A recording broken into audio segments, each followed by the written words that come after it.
Nous sommes porteurs d'un message de leurs excellences, le colonel Assimi Goïta, président de la transition, chef de l'État du Mali, et du capitaine Ibrahim Traoré, président de la transition, chef de l'État du Burkina Faso. Message destiné au président du Conseil national pour la sauvegarde de la patrie, le général Tchani, ainsi qu'à l'ensemble du peuple frère du Niger, que nous remercions tous pour cet accueil très chaleureux et très convivial. L'audience qui nous a été accordée par le président du Conseil national pour la sauvegarde de la patrie a porté globalement sur les principales décisions qui ont été prises par leurs excellences le colonel Assimi Goïta et son homologue du Burkina Faso, le capitaine Ibrahim Traoré, après les sanctions de la CEDEAO. Décision mentionnée dans le communiqué conjoint du 31 juillet 2023.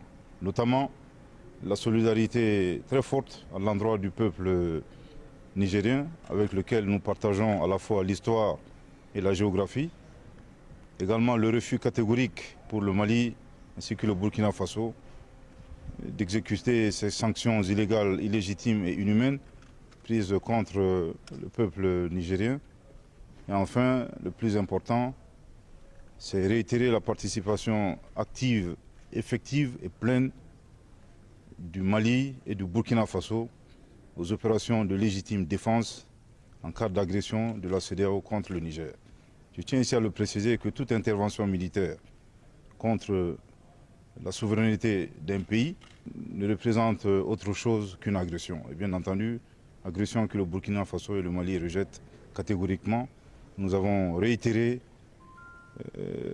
bien entendu, la décision du président Goïta et du président Traoré de participer pleinement aux opérations de légitime défense aux côtés des forces de défense et de sécurité du Niger. Ce sont des décisions mûrement réfléchies. Je tiens ici à rappeler que ça fait plus de 10 ans que le Burkina Faso, le Mali et le Niger gérons les conséquences négatives, conséquences socio-économiques, conséquences sécuritaires, conséquences politiques, conséquences humanitaires de l'aventure hasardeuse de l'OTAN en Libye.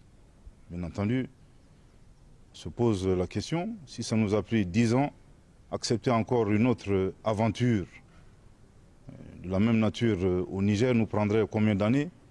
On ne sait pas, 20 ans, 30 ans, 40 ans, 50 ans.